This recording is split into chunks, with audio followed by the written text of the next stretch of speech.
Alguien muy famoso dijo hace ya muchísimo tiempo que la vida era fea, brutal y corta.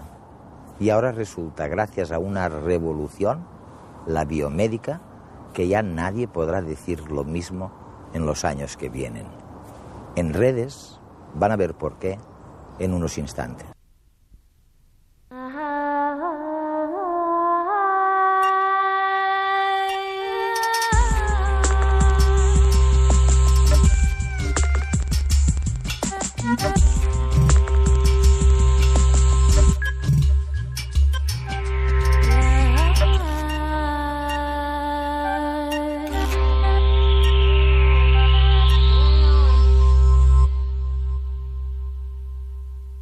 La vida de la condición humana ha sido fea, brutal y corta. Eso dijo uno de los pensadores ingleses más grandes de su historia.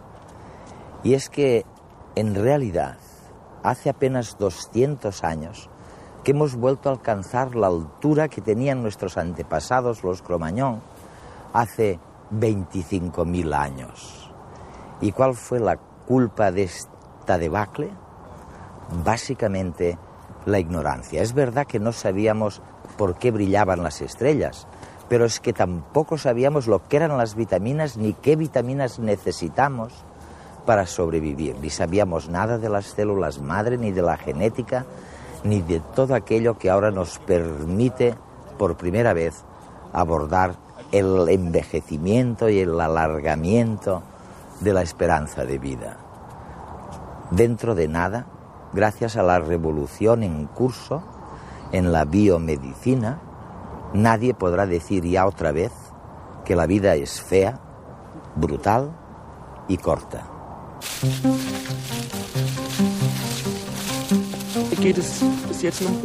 Afortunadamente aún estoy bien, pero algún día tendré que comenzar el tratamiento y empezaré a tomar antirretrovirales. Carmen es seropositiva. Se contagió durante una relación sexual cuando tenía 19 años.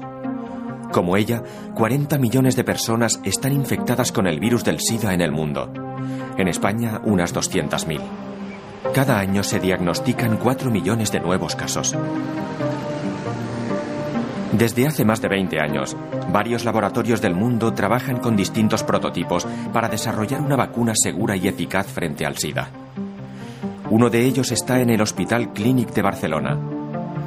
Tras probar varias estrategias, el equipo que dirige Josep María Gatell se ha decantado por las células dendríticas.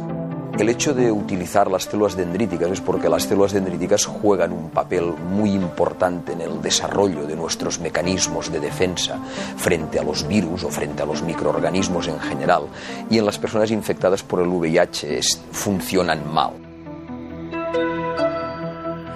El procedimiento consiste en extraer células dendríticas sanas de los pacientes, manipularlas en el laboratorio enfrentándolas al virus y después volver a inyectarlas. Estas células dendríticas en el laboratorio reconocen el propio virus del paciente, lo procesan y cuando se vuelven a reinyectar a nivel de los ganglios linfáticos presentarán estos antígenos a los linfocitos T4, que son los que ponen en marcha la reacción inmunitaria, y a partir de aquí pues se potenciará la reacción inmunitaria del paciente frente al virus. El estudio está en fase 1 y los primeros resultados han sido buenos. Ahora quieren ampliarlo con más pacientes y más cantidad de células y virus. Se constató que era un procedimiento totalmente seguro y que tuvo escasísimos o casi ningún tipo de efecto secundario. El sistema de defensas de los pacientes mejoraban de una manera evidente pero transitoria. Gerald Bosch, virólogo del centro GSK en Richensart, coordina a un equipo de genetistas de Bélgica, Francia y el Reino Unido que trabajan también en el diseño de una vacuna frente al SIDA, pero con un enfoque distinto. Nuestra idea es utilizar las propiedades de la vacuna del sarampión para desarrollar una vacuna frente al virus del VIH. Para ello seleccionamos pequeños fragmentos del ADN del virus VIH y los insertamos en el ADN del virus del sarampión. El virus del sarampión que se obtiene con este proceso tiene un ADN y una estructura diferentes del habitual, de modo que el organismo lo reconoce como algo extraño. Si la vacuna funciona, al inyectársela, el paciente desarrollará una fuerte respuesta inmunológica frente al virus del sarampión, incluidas las partes del virus VIH. A partir de ese momento, si la persona entra en contacto con el virus del SIDA, ya tendrá en su cuerpo células específicas capaces de atacarlo.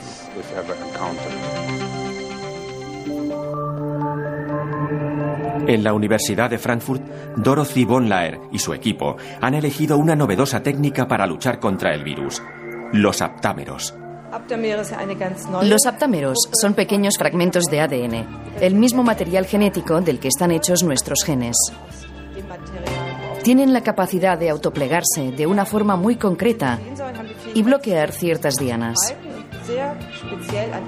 como si fueran un tapón. En nuestro caso, la diana es el virus del SIDA. Ahora están seleccionando las piezas de ADN que mejor se peguen a las proteínas de la superficie del virus y las bloqueen. Pero no es tarea fácil. Buscar los aptámeros adecuados entre millones de posibles combinaciones es como buscar una aguja en un pajar. Según los científicos, los aptámeros, además de evitar la infección, también podrían servir para mejorar el tratamiento de las personas ya infectadas, evitando la propagación del virus en el cuerpo. Los primeros resultados invitan al optimismo, pero los científicos piden cautela y, sobre todo, tiempo. Lo que hemos aprendido del virus del SIDA en 2 décadas no tiene precedentes en la historia de la medicina. Hay un componente de azar o de suerte muy importante en el desarrollo de vacunas y esto hace que hacer predicciones de fechas sea complicado. Michael Sargent es investigador del National Institute for Medical Research. En su libro Biomedicina y la condición humana, explora los esfuerzos de la humanidad por mantenerse sana a lo largo de la historia, haciendo un repaso exhaustivo de la ciencia que se ha ido generando alrededor de esta necesidad básica. Has consagrado años de tu vida. Sí. Toda tu vida. Y en este momento, cuando piensas en ello, cuando hablas con amigos, tras ver lo que sucede con las ratas, con las células madre, ¿confías en que estamos a punto de experimentar un cambio fantástico? ¿O crees que será un cambio gradual? Creo que es maravilloso, pero como a muchos científicos, lo que más me apasiona es en realidad el conocimiento y la idea de que podemos hacer algo por el bien de todos. Pero ninguno de nosotros puede hacerlo individualmente. Se trata de una tarea colectiva. Personalmente solo podemos contribuir a una pequeña parte. Incluso las personas más inteligentes contribuyen únicamente a una pequeñísima parte del todo. Los que descubrieron el ADN y su código jamás visualizaron en su vida activa que sería posible utilizarlo así, aunque no fuese hace tanto. Yo era joven cuando se descubrió cómo funcionaba el código del ADN, pero no creo que nadie pensara que tendría las aplicaciones que evidentemente tiene hoy en día. Por eso creo que cuando los científicos se interesan en un problema concreto, no piensan en realidad que tenga una utilidad inmediata. Lo que piensan es que si logran entenderlo bien puede llegar a ser útil. Michael, lo que parece probable es lo que sucedió con los Rockefellers y compañía, ¿no?, a principios de siglo. Es decir, vale la pena invertir muchos esfuerzos y fondos en las ciencias vivas, ¿no? Sí. Hay algunos problemas que piden a gritos una solución, como el problema de la malaria. Se trata de un problema extremadamente difícil. Hay expertos que han estado trabajando para encontrar una vacuna durante 40 o 50 años. Y el problema todavía no está resuelto, ni mucho menos. Sabemos muchísimo sobre la malaria, pero no la comprenderemos del todo hasta que conozcamos el organismo de pe a pa. El VIH es otro problema. Sabemos muchas cosas del VIH, pero seguimos sin saber cómo impedir que actúe. Ahora está muy claro lo que debemos hacer, y mi hija está trabajando en este campo, así que lo sé de primera mano. Pero es un problema dificilísimo y requiere un esfuerzo titánico. Por eso es fantástico que Bill Gates haya decidido financiar muchos estudios en todo el mundo. Y es que realmente es necesario. Este problema debe abordarse desde muchos niveles diferentes. En el pasado, de todas estas cosas se ocupaba el sistema inmunitario. Sí. El sistema inmunitario es realmente misterioso, ¿no? Es tan complejo y refinado. Sí. Parece un cerebro. Sí, ciertamente. Esta analogía es muy buena porque sabemos que hay miles de millones de posibilidades, miles de millones de células con funciones completamente únicas. No se organiza ni mucho menos como un cerebro. Ni siquiera pensaríamos en ello si no supiéramos que lo tenemos, pero sin duda está ahí. Tenemos una especie de biblioteca de células que responderán a los antígenos y que se forman cuando somos muy pequeños, pero siguen respondiendo durante toda nuestra vida. Este sistema es capaz de responder a sustancias químicas que el cuerpo jamás ha visto. Es decir, es increíble. Puede responder a entidades totalmente nuevas. Con respecto a la incidencia del retraso mental, hay una cifra global. No sabemos exactamente la prevalencia del retraso mental en España.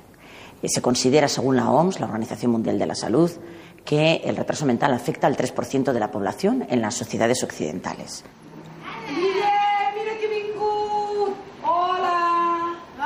Dentro de las enfermedades genéticas que suponen un retraso mental, el síndrome X frágil es el más frecuente después del síndrome de Down. En nuestra sociedad, 1 de cada 2.500 hombres y 1 de cada 8.000 mujeres lo padecen. El síndrome X frágil se debe a que un gen ubicado en el cromosoma X no cumple su función. Cuando un gen no cumple su función, deja de producirse una proteína. La proteína implicada en este síndrome, al estar ausente, impide determinadas funciones del sistema nervioso. Entonces, estas funciones del sistema nervioso alteradas tienen como consecuencia que determinados mecanismos que utiliza el cerebro para regular su conducta, para regular el aprendizaje, a lo cual llamamos mecanismos cognitivos, no funcionen adecuadamente.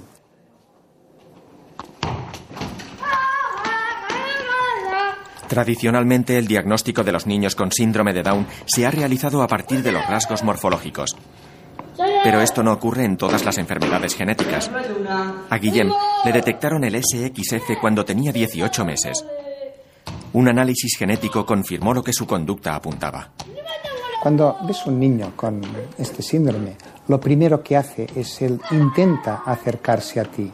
Son niños que les gusta mucho el contacto físico, que son muy sociables, que necesitan esta interacción, pero al mismo tiempo tu respuesta, tu mirada, cuando tú les diriges algún comentario, ellos sienten este impacto de una forma muy intensa.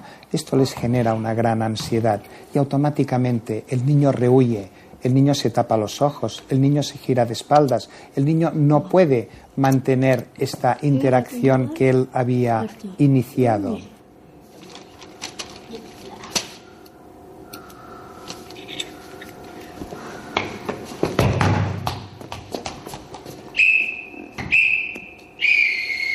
Se sienten incómodos cuando están en un lugar donde hay un exceso de estímulos y pueden parecer niños a veces maleducados, rebeldes, porque realmente se portan muy mal en estas situaciones y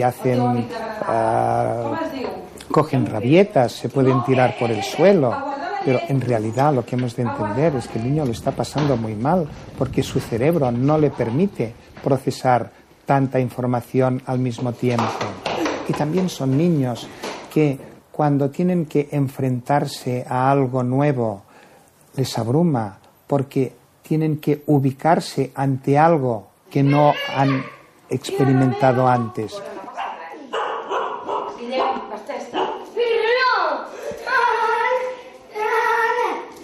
Era su cumpleaños, estaba en entreno de fútbol y cuando lo fui a recoger, pues fue a comprar chupa chups para todos los niños del entreno. Total, yo no le había comentado nada, fallo mío, se lo tenía que haber dicho. Entonces, bueno, le di para repartir. El entrenador, para hacerle la gracia normal en un niño de 9 años, llamó a todos los niños del equipo al final del entreno, le quisieron cantar la canción y él se nos fue corriendo a la otra punta del campo con bueno, boca abajo, tapándose la cara, se le escapaba como la risa por debajo, o sea, bueno, pues estas son las cosas que les pasan, ¿no? Frente a cualquier... Siempre hay que anticiparles. Y todo anticipando, a veces nos podemos encontrar en esto, en fallos de los padres o en cosas que no has sabido anticipar. Actualmente no hay cura para esta enfermedad. La clave es la detección precoz y estimularlos desde muy pequeños. En ese sentido, la escuela juega un papel muy importante. Hay un debate abierto sobre el tipo de educación que deben recibir.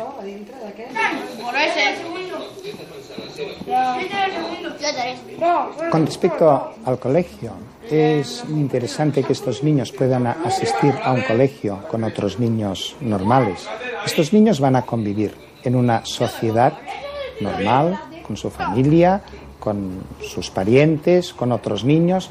Entonces, todo lo que la escuela les pueda aportar en favor de esta convivencia es lo que a ellos les va a ser más beneficioso para su vida. Tiramos un poquito aquí, tiramos un poquito. Venga, chavos, sabéis que hay que estar aquí a la 1:20, ¿no? Sí, a la 1:20. En un equipo de fútbol, el grupo es importante. Las actividades extraescolares son un buen lugar donde aprender a relacionarse fuera del entorno escolar. Y claro, también es muy divertido.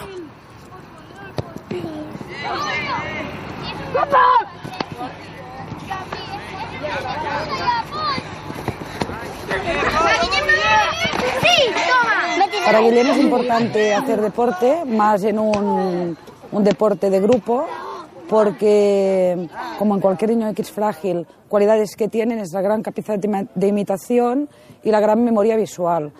Entonces, trabajar siempre en equipo, a tener modelo de niño para poder seguir, pues esto es lo que a él le favorece, y seguir pues con niños de su edad, con sus pros, sus contras, y trabajando todos los temas de conducta, sensoriales y todos los temas que ellos tienen alterados. Para él es muy importante la imitación, ¿no? Y la verdad es que es de los porteros de club, o el portero del club que mejor imita, por lo menos a los porteros de primera división, en cuanto a movimientos, lenguaje, expresiones, que además es muy gracioso de verlo en el campo, porque ves a un niño muy pequeño y utilizando expresiones de un portero de primera división, que además no son propias, vamos, de niños de su edad, seguro que no. Integración y estimulación son aspectos básicos en el día a día de Guillem y de todos los afectados por el síndrome X frágil. Mientras, la comunidad científica busca una cura definitiva. La terapia genética, en estos casos, hoy día, yo creo que no hay que crear falsas expectativas. Está a largo plazo. ¿Por qué? Porque el proceso cerebral, todo lo que supone precisamente las implicaciones neuronales, son muy, muy complejas. Por lo tanto, la terapia, el día que llegue, va a ser fundamentalmente farmacogenética, farmacológica y probablemente multivariada. Es decir, como estamos hablando hoy día ya también en cantidad de síndromes genéticos, la medicina a la carta. Una de las cosas que nos preocupa mucho a todo el mundo hoy es la cultura de los adolescentes. Sí. Los jóvenes. Y nos preguntamos hacia dónde va esa juventud. Y una de las cosas que tú mencionas es que la madurez sexual de los jóvenes llega ahora mucho antes que la madurez intelectual. Antes no ocurría así. Ahora llega... Sí. En el año 1840, en Gran Bretaña, las chicas no podían tener hijos probablemente hasta los 19 años. Mientras que en la actualidad hay constancia de madres que dan a luz a los 11 años. Son casos poco habituales, pero a los 13 con casi total certeza es posible tener niños. Porque la menarquía... La menarquía, es decir, la edad de la primera menstruación, ha disminuido. Se trata de una tendencia secular, un cambio que no constituye una evolución genética, sino una evolución cultural. Estamos mejor alimentados, crecemos más rápidamente. Estas cosas están programadas en el útero antes de nuestro nacimiento. Está más o menos escrito en el momento en el que naces cuándo alcanzarás la madurez sexual. Será a los 13, decimos ahora, en lugar de los 19. Pero por supuesto, pasarán todos estos años más largos hasta... Sí, esos años en los que se es adulto en algunos aspectos y no en otros. Exacto. Eso es muy común. Estoy seguro de que en España también sucede. En Gran Bretaña los hijos dependen de sus padres hasta bien pasados los 13. Claro, igual. Por ejemplo, en Gran Bretaña hay muchos jóvenes que viven con sus padres cuando ya han acabado la universidad. Y en parte es por motivos económicos, pero también hay un sentimiento muy claro de dependencia. Así que cuando nos preocupamos tanto del futuro de la cultura adolescente, de la cultura de los como dicen, teens, ¿no?, que dicen en América, ¿sí?, no pensamos que a veces hay motivos biológicos para que se sostenga. Sin duda, desde luego. Y que deberíamos analizarlo. No sé si lo sabías, pero los tritones, los ajolotes, por ejemplo, pasan por una fase juvenil sexualmente madura que requiere de una hormona para la transformación en adultos. Las salamandras necesitan tiroxina para volverse adultas. Sí. Así que de hecho hay un precedente en otros animales. Es verdad. ¿Y por qué cuanto mayor es el intervalo entre la madurez sexual y la madurez intelectual, mayor es el riesgo de que las mujeres padezcan cáncer de mama? No creo que lo acabemos de entender todavía. El problema del cáncer de mama es muy misterioso. Nadie termina de entenderlo porque está aumentando muchísimo en el mundo desarrollado. No sé cómo está la situación en España, pero en Estados Unidos y Gran Bretaña creo que 1 de cada 8 mujeres tiene probabilidades de padecer cáncer de mama a lo largo de toda su vida. Los registros no eran muy buenos hace 50 años, pero sin duda las cifras no eran tan altas.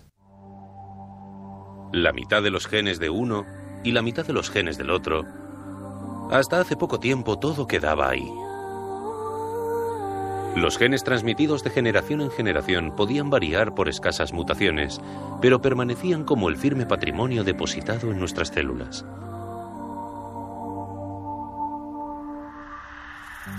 Sin embargo, cada vez abundan más pruebas de que nuestros abuelos nos dejaron algo más que unas secuencias de ADN. Nosotros somos más que nuestros genes. Nuestros genes, esa secuencia de ADN, es solo una parte de la explicación. Hay algo más allá de esa genética y es la epigenética, las modificaciones químicas que se añaden a ese ADN. En el núcleo de nuestras células se encierran los cromosomas, constituidos por largas secuencias de ADN superenroscado y portador de unos 30.000 genes. Un gen puede sufrir una mutación en su secuencia de nucleótidos, pero puede también verse modificado por la adición de pequeñas moléculas de metilo. Una vez fijadas a un fragmento de ADN, actúan como un verdadero interruptor. El gen queda apagado o silenciado. Es importante recordar que la metilación del ADN es un proceso esencial para la vida. Es esencial para muchos procesos biológicos, como el embarazo, el crecimiento y el mismo envejecimiento. Las diferencias entre nosotros a nivel de ADN son mínimas. Quizá la epigenética explica las diferencias que vemos entre individuos y diferencias de enfermedades. Uno de los aspectos en los cuales conocemos mejor la epigenética es a nivel del cáncer. Sabemos que el cáncer es una enfermedad genética, por supuesto, pero al mismo tiempo es una enfermedad epigenética. Sabemos que hay alteraciones en la expresión de genes que deberían protegernos contra el cáncer. Esta alteración es debida puramente a un mecanismo epigenético. Cuando hablamos de que el cáncer es en cierta forma una enfermedad del ambiente, quiere decir que nuestro ambiente ataca a nuestro ADN. Hasta ahora hemos pensado que ese ataque solo afectaba a los genes de forma genética, pero ese ataque a los genes puede ser epigenético, cambiando la metilación del ADN, cambiando la metilación de las histonas. Es bueno saber que, a diferencia de la genética, podemos modular nuestra epigenética con fármacos, de forma más sencilla. Hoy en día tenemos fármacos que reparan en parte los patrones epigenéticos. Y estos fármacos empiezan a usarse ahora para el tratamiento de ciertas formas de leucemia y linfoma. Creo que el futuro de la epigenética es apasionante. La punta de este iceberg del conocimiento en epigenética nos ha venido dada por el cáncer. Sabemos que el cáncer ahora es genético y epigenético, pero empezamos ahora a comprender las bases epigenéticas de enfermedades cardiovasculares como el infarto, de enfermedades neurológicas como Alzheimer y Parkinson. Y esto es un futuro en el cual vale la pena invertir en los próximos años.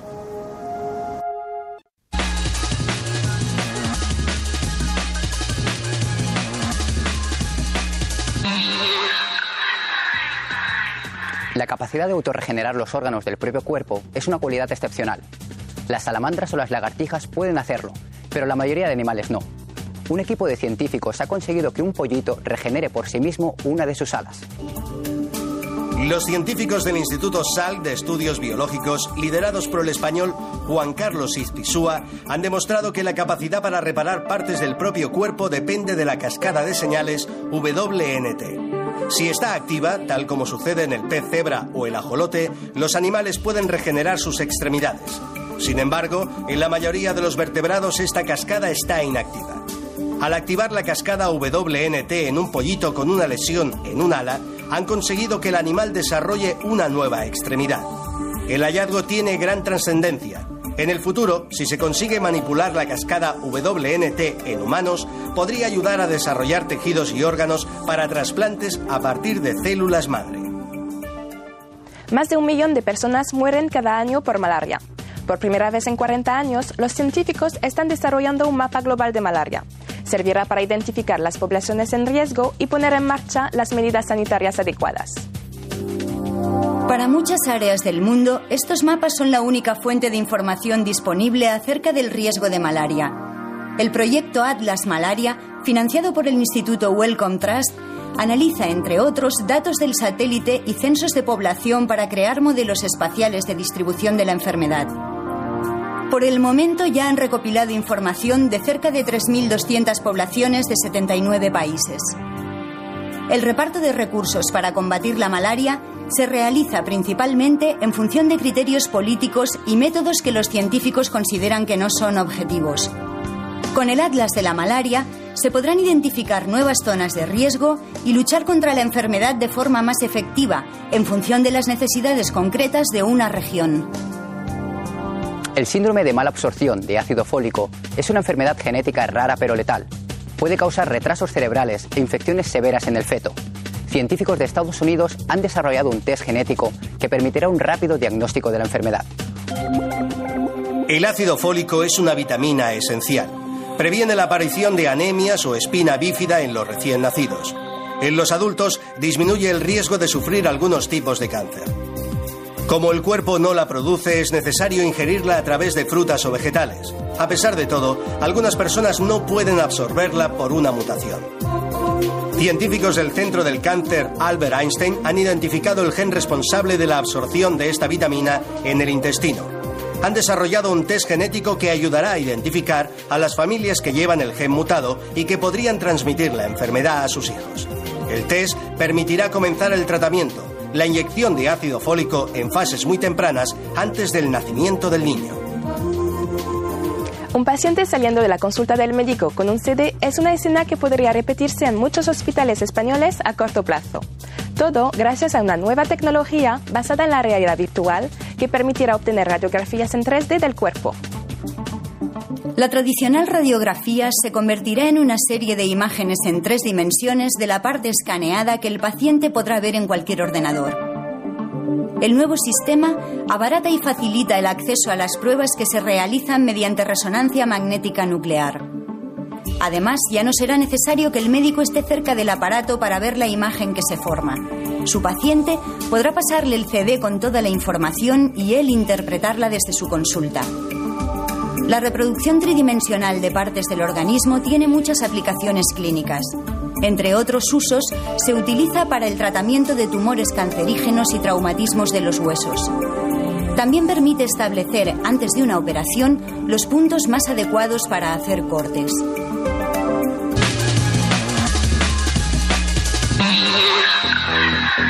Mira a tu alrededor. Fíjate en los detalles, la forma, los rasgos, la altura. Cada persona es diferente. Sí, en general todos tenemos 2 brazos, 2 piernas y una cabeza, pero no hay 2 individuos iguales. Aproximadamente 1 de cada 3 pacientes que acude al médico, a pesar de un perfecto diagnóstico, de una buena elección terapéutica, de la mejor atención sanitaria en el mejor de los países, a pesar de eso, 1 de cada 3 no va a responder como esperamos. ¿A ti la aspirina te quita el dolor de cabeza? Pues a mí no. La salud también nos hace diferentes a todos. Por eso es importante saber qué la determina. Y aquí los genes tienen un papel fundamental. Quizá la farmacogenómica sería la que más expresamente respondería a la pregunta de qué medicamento es el adecuado para un paciente con una determinada enfermedad. En tanto que la farmacogenética diría, no siempre, pero en general, diría una vez escogido ese medicamento, a qué dosis, cuántas veces al día, por qué vía de administración. Por ejemplo, si tengo un dolor de cabeza voy a necesitar una aspirina, voy a necesitar 2, voy a necesitar 3. Si me tomo 2 me van a sentar mal, o a lo mejor si me tomo solo media también me va a sentar mal. Es por esta razón que resulta muy útil conocer el perfil genético de cada persona. El genotipo determina nuestra herencia y nuestra relación con los medicamentos. Una de las diapositivas con las que yo termino muchas de mis conferencias es una paciente que llega a la farmacia y le da una tarjetita al farmacéutico y dice: aquí tiene mi genoma, dígame qué medicamento y cómo lo tengo que tomar. Eso hasta hace 4 o 5 años era un chiste. Actualmente ya es una posibilidad teórica que naturalmente necesita unos cuantos años de desarrollo. Pero aunque tengamos el perfil genético, hay aspectos que son difíciles de controlar. Ya es fácil determinar genomas, entre comillas lo de fácil.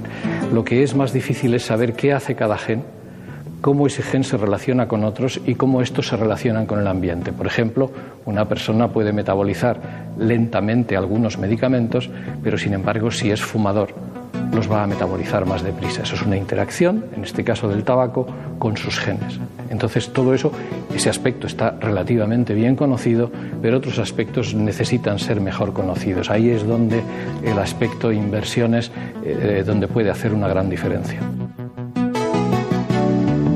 En algunas enfermedades como la esquizofrenia o el cáncer se han obtenido resultados esperanzadores, pero aún queda un largo camino por recorrer.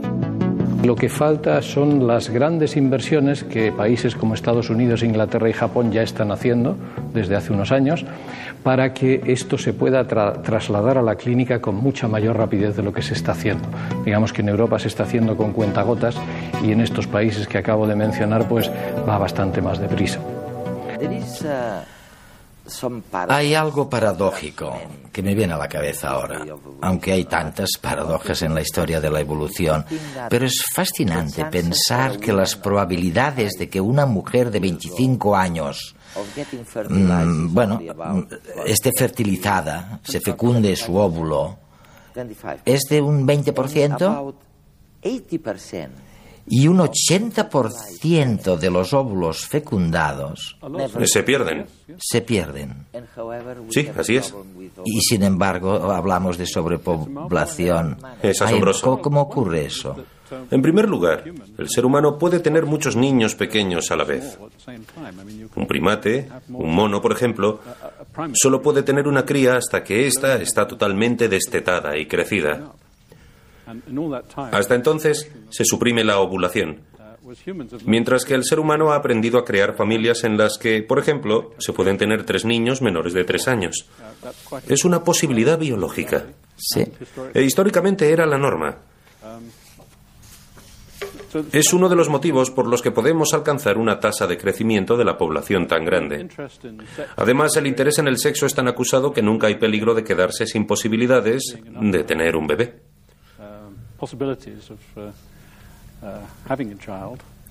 Desde luego. Por supuesto, muchas mujeres no pueden tener niños. La cifra debe rozar el 5%. Hay parejas que lo intentan, pero no pueden. Ya. Pero en cualquier caso es increíble pensarlo. Es decir, no sé qué habría pasado si en lugar de que el 80% de los óvulos fecundados no prosperaran, la cifra hubiera sido del 50%. Sí. Tendríamos problemas demográficos mucho más graves. ¿Qué crees? Pues no lo sé. Creo que probablemente no, porque pocas veces en la historia hemos alcanzado tasas de crecimiento demográfico muy altas. En el este de los Estados Unidos, durante los años que siguieron a la Revolución, la tasa de crecimiento era altísima, la población se dobló muy rápidamente. Y en Bangladesh, recientemente, durante los últimos 50 años, la población se ha cuadruplicado en 40 años, lo que significa que el tiempo necesario para doblar la población ha sido solo de 20 años. Esto ha sucedido porque antes muchos niños morían en la primera infancia y ahora se han tomado las medidas suficientes para mantenerlos vivos, y la población ha crecido muy rápidamente. Es el problema que seguimos teniendo en el mundo en vías de desarrollo. ¿Quién dijo que los científicos no saben ser periodistas? Sorprendidos a mitad de unas conferencias, Mercedes Pascual, de la Universidad de Michigan, y Menno Bouma, de la Universidad de Londres, hablan entre ellos y para nosotros de la relación que existe entre el cambio climático y enfermedades como la malaria. Voy a reunirme con la prensa y tengo unos minutos para explicarles lo que es la malaria. ¿Cuáles son los aspectos más importantes para ti de esta enfermedad? Podrías empezar diciendo que la malaria es una enfermedad causada por un parásito que vive en el cuerpo de las personas y también en el de los mosquitos. Por lo tanto, cuando un mosquito pica a una persona, le transmite la enfermedad. Después, transcurridas unas semanas, esta persona cae enferma y comienza a sufrir ataques continuos de temblores y sudores. Además, si padece una forma maligna de malaria, esta persona puede morir. De hecho, actualmente la malaria provoca de 1 a 2 millones de muertes al año, especialmente en África, donde afecta mayoritariamente a los niños y mujeres embarazadas. Esta enfermedad tiene un terrible impacto sobre la economía y desarrollo del continente. Además, frena el desarrollo de las personas y causa mucho sufrimiento. Por tanto, es una enfermedad muy importante. ¿Podrías darme un ejemplo de cómo el cambio climático puede influir sobre la malaria? Sé que has estado trabajando en Etiopía, por ejemplo.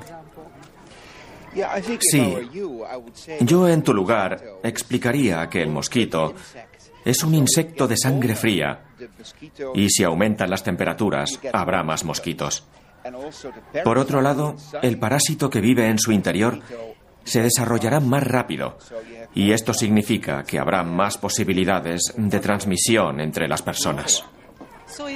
Así que es en las zonas montañosas y en el desierto, en estas regiones de transición, donde cabe esperar un mayor impacto del cambio climático. Exacto, porque en estas zonas, donde no suele haber problemas de malaria, las personas no están inmunizadas y por tanto son muy vulnerables a la enfermedad. Por consiguiente, en el momento que vuelva la malaria, muchas personas se enfermarán y muchas morirán. ¿Y me podrías dar un ejemplo específico del efecto que esto ha tenido ya en el caso de la malaria en Etiopía? En Etiopía, las zonas montañosas presentan una alta densidad de población, porque históricamente siempre se han considerado como un lugar seguro donde no hay malaria. Las personas que viven allí creen que están a salvo de la enfermedad. Sin embargo, si aumentan las temperaturas y ascendemos 100 metros por la montaña, las personas que vivan allí padecerán la enfermedad mucho más que antes. Es decir, una ligera variación de las temperaturas puede causar problemas graves de malaria a millones de personas.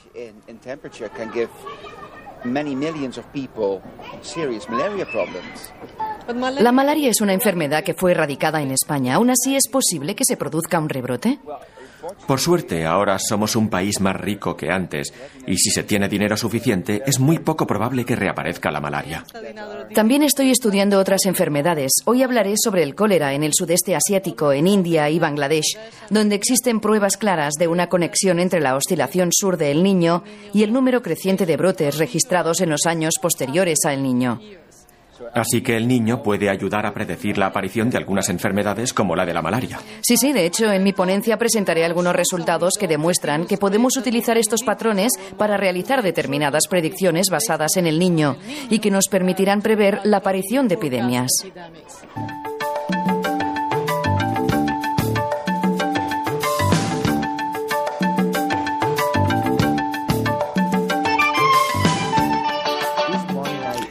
Esta mañana estaba hablando con un científico, un cosmólogo, bueno, en realidad es un astrónomo, y me decía: Eduardo, En la década de los años 30 ni siquiera sabíamos que las estrellas brillan, no sabíamos la razón. Y tú me dices ahora que en los años 30 no sabíamos que las vitaminas eran necesarias para sobrevivir. Mira, todavía hay muchas cosas sobre las vitaminas que desconocemos. Ahora estamos cayendo en la cuenta de que la vitamina D, que se genera en nuestra piel a partir de la luz solar, constituye un factor importante para el sistema inmunitario.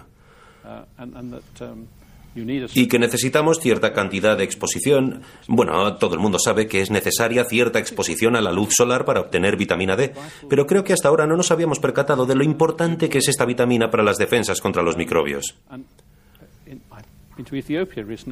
He estado en Etiopía hace poco y he descubierto que allí tienen la costumbre de cubrir a los bebés recién nacidos para alejarlos del ojo del demonio. Y padecen carencias muy importantes de vitamina D, por lo que son muy vulnerables a las infecciones. ¿Cómo se lo explicamos? Será difícil, no quieren escucharlo porque tienen costumbres muy arraigadas.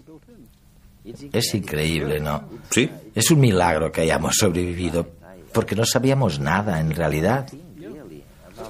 Luego están los aceites de pescado, otro tema interesante. Desde 1920 sabemos que hay ácidos grasos necesarios en la dieta que proceden del pescado, pero creo que ahora empezamos a percatarnos de su importancia en el desarrollo del cerebro. Y no sabemos exactamente qué son o dónde obtenerlos.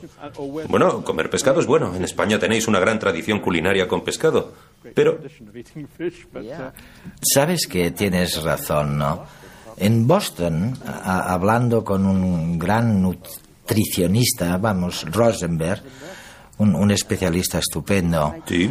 Al intentar resumir todos esos años de investigación incesante en el campo de la nutrición, al final los expertos solo están totalmente seguros de un par de cositas, ¿eh? La primera son los ácidos grasos del pescado. Sí. Y la segunda es el ejercicio, las ventajas de un buen ejercicio. Es bastante obvio. Sí, pero en la India, por ejemplo, donde predominan los vegetarianos, hemos descubierto que la mayoría de mujeres tienen una carencia de vitamina B12 y que con casi total certeza esto repercute en el crecimiento de sus bebés. La mayoría de las mujeres tienen algún tipo de carencia de vitamina B12. ¿Y por qué tendrán esa carencia? Pues porque la vitamina B12 solo está en la carne y no hay ninguna manera de que su cultura les permita obtener esta vitamina en cantidades suficientes. No está claro cuáles son las consecuencias. No es como la anemia perniciosa, que es otra historia. Tampoco está claro qué podemos hacer al respecto. Es realmente muy difícil. Porque, aunque algunos microbios tengan un poco, la principal fuente de esta vitamina es la carne. La carne roja. Oye, ¿y hay alguna otra cosa que no debiéramos olvidar para sobrevivir un poquito mejor? ¿Qué otras cosas no tenemos que olvidar? El selenio es otro nutriente que sospechamos que es importante. Pero el selenio era un veneno, ¿no?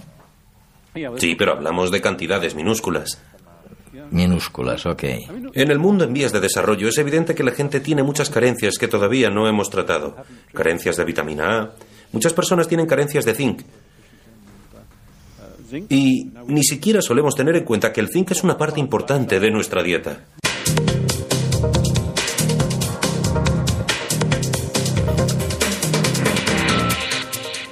¿Cómo vamos a poder alimentarnos todos, los que vamos a ser dentro de un tiempo, pues 10.000 millones de habitantes en el planeta, con un terreno limitado de cultivo, con un cambio climático que viene, con necesidad de utilizar menos inputs de abonos, de pesticidas, porque sabemos que son nocivos para el medio ambiente, y con una demanda de calidad para una buena alimentación para todos. Yo creo que en esto la biología molecular va a tener mucho que decir, ya está teniendo que decir, y va a tener que decir en el futuro.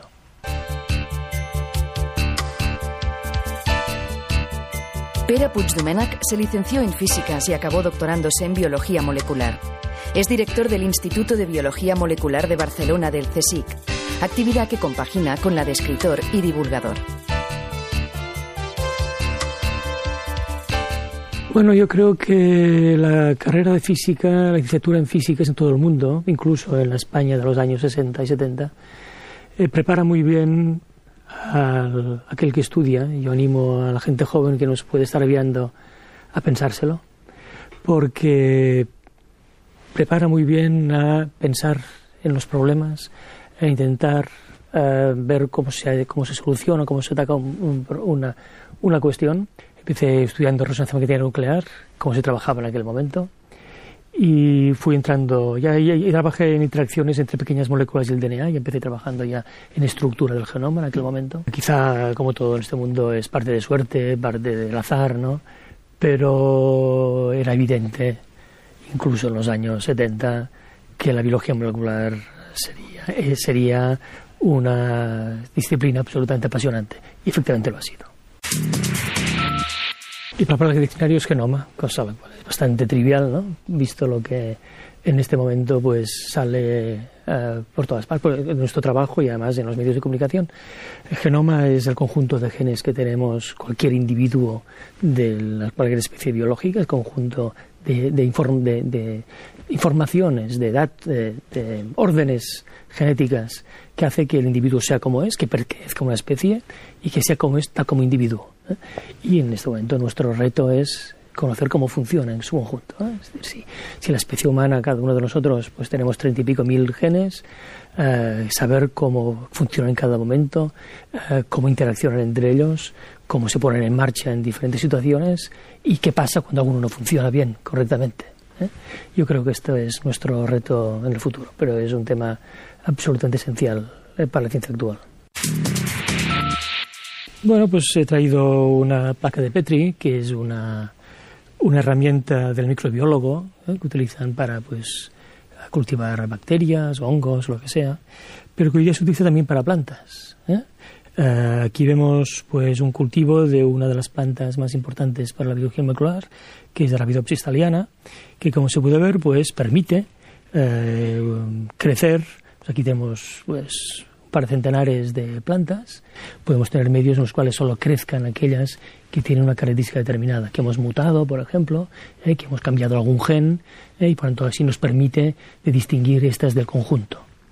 Y si extraemos esta y esta después la estudiamos nosotros y podemos detectar cuál es aquel gen que le confiere esas características determinadas. Podemos, por ejemplo, poner aquí un exceso de glucosa, o podemos plantas, por ejemplo, que tengan menos humedad y por tanto buscar aquellas que resisten a ambientes más secos.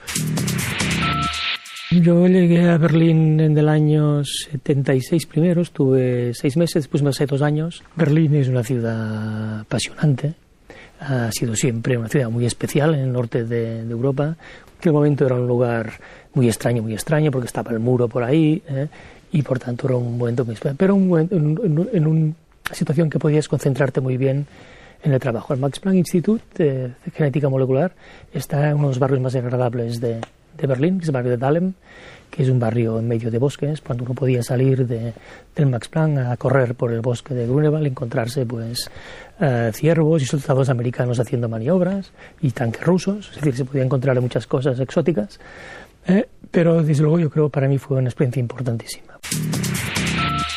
Se calcula que la especie humana a lo largo de su historia ha probado unas 4.000 especies y nos basamos sobre todo en unas 50. ¿Por qué? Un libro que publiqué hace un par de años y que, como se ve, pues se titula ¿Qué comemos? Y aquí pues lo que yo intenté es explicar por qué comemos lo que comemos y cuáles son nuestras necesidades de alimentación. Casi nada de lo que comemos es autóctono de la península ibérica, excepto alguna fresita o alguna cebolla, pues lo demás no estaba aquí. El maíz viene de América, la patata viene de América, en fin, estamos en una paradoja fantástica en que resulta que aquello que parecía más sano, que era no congelar el pescado, es lo más peligroso. Lo natural es más sano, pues mire, a veces sí, a veces no. También en uno de los capítulos intento explicar que muchas dietas tienen una base científica muy débil, hay datos que nos permiten hacer nuestra dieta de forma mucho más racional. Pues he propuesto un campo de maíz porque me parece que es uno de los ejemplos más esplendorosos de lo que puede hacer la humanidad utilizando su inteligencia. El maíz es una especie que en estado salvaje es muy diferente de lo que nosotros vemos. Es una planta con muchas ramas, tiene una panocha pequeña de 2 o 3 centímetros y cuando la especie humana llegó a México hace 30.000 años se encontró con esta planta y durante todos los miles de años posteriores pues consiguió convertir el maíz en la planta de la cual se alimentó pues la mayor parte de las culturas centroamericanas. Después se ha utilizado la genética, que es una de las plantas en las cuales más intensamente se ha utilizado la genética y por tanto los rendimientos que hay hoy día son incomparablemente superiores a lo que había pues, hace 50 o 60 años y el maíz es una de las plantas esenciales para nuestra alimentación. El maíz, el arroz, el trigo, la cebada siguen siendo la base de nuestra alimentación y lo serán. Esta mañana he comido un tomate RAF. La gente se piensa que el tomate RAF es una variedad antigua, es una variedad modernísima, creada por mejora genética modernísima. RAF quiere decir resistente a fusario. No es ninguna variedad, es modernísima.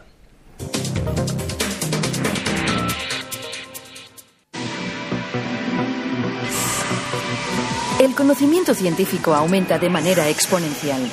Cada vez sabemos más sobre el macro y el microcosmos. Pero tras cada descubrimiento se abren nuevas preguntas. La ciencia trata sobre lo que no sabemos e intentamos aprender. El concurso SMART de esta temporada plantea la siguiente cuestión. ¿Crees que hay una pregunta científica que nunca tendrá respuesta? Nos gustaría saber cuál es esa pregunta y por qué crees que nunca tendrá una respuesta. Envía tu texto a la nueva dirección del concurso: concursosmart@smartplanet.es. Tienes tiempo hasta finales de este año. Esta 9ª edición del concurso, el concurso SMART, está patrocinado por Smart Planet.